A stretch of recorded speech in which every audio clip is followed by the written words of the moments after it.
మనుషులు పైరూపమును లక్ష్యపెట్టుదురు కానీ యెహోవా హృదయమును లక్ష్యపెట్టును. ఆమేన్. ప్రభువునందు ప్రియ సహోదరి సహోదరులారా, దేవుడు మన అంతరంగాన్ని లక్ష్యపెట్టే దేవుడు. మనుషులైతే మన పైన కనబడేదానిని మాత్రమే, మన మాట, మన చర్యలు చూసి మనలను అంచనా వేసేస్తారు. అంతరంగములో దాగి ఉన్న మర్మములను బయలుపరచువాడు, గ్రహించువాడు. అంతరంగ స్థితిని బట్టియే దేవుడు మన ఎడల శ్రద్ధ నిలుపు. కనుక ప్రియ సహోదరి సహోదరుడా, పైకి చూస్తున్నది కాదు కానీ నీ అంతరంగము దేవుని ఎదుట ఎలాగున్నది అనేది చాలా ప్రాముఖ్యమైనది. మనుషులమైతే పైన మాత్రమే, కనబడే దానిని మాత్రమే దృష్టిస్తాం. కనబడని మరుగైన అంతరంగికమైన పరిస్థితులన్నిటినీ తేటగా సూటిగా చూస్తున్న దేవుడు మనలను నడిపిస్తాడు, ఆశీర్వదిస్తాడు. ఆయన కృప మనము కలిగి ఉందుముగాక. ఆమేన్. పరిశుద్ధుడైన దేవా, ప్రేమ కలిగిన తండ్రి, మీ స్తోత్రాలే.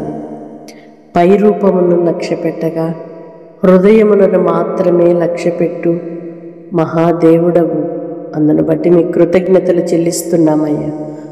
మానవ మాతృలుగా మేము కనబడే దానిని మాత్రమే అంచనా వేయగలము కానీ హృదయములను పరీక్షించి పరిశోధించగలిగిన దేవుడవు నీవు. అందును బట్టియే మమ్మలను ఆశీర్వదించే దేవుడవని మరొకసారి నీ పిల్లలను హెచ్చరించారు. మీ స్తోత్రాలు చెల్లిస్తున్నామయ్యా.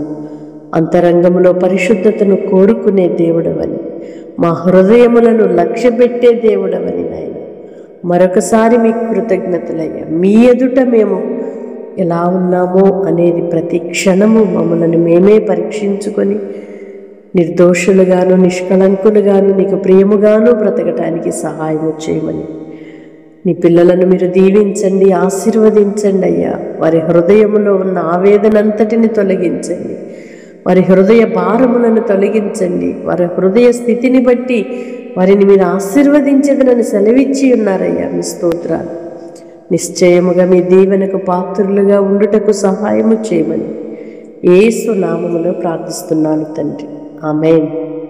దేవుడు మిమ్మల్ని దీవించి ఆశీర్వదించునుగాక. అంతరంగ పరిస్థితులను బట్టి దేవుడు మీకు తప్పకుండా ప్రతిఫలం ఇస్తాడు. ప్రస్తుతం ఉన్న పరిస్థితులను చూసి కృంగిపోక సమస్తమును చేయగలిగిన నీతియుక్తంగా న్యాయముగా జరిగించు దేవునికి మనలను మనమే అప్పగించుకుందుముగాక. ఆమేన్.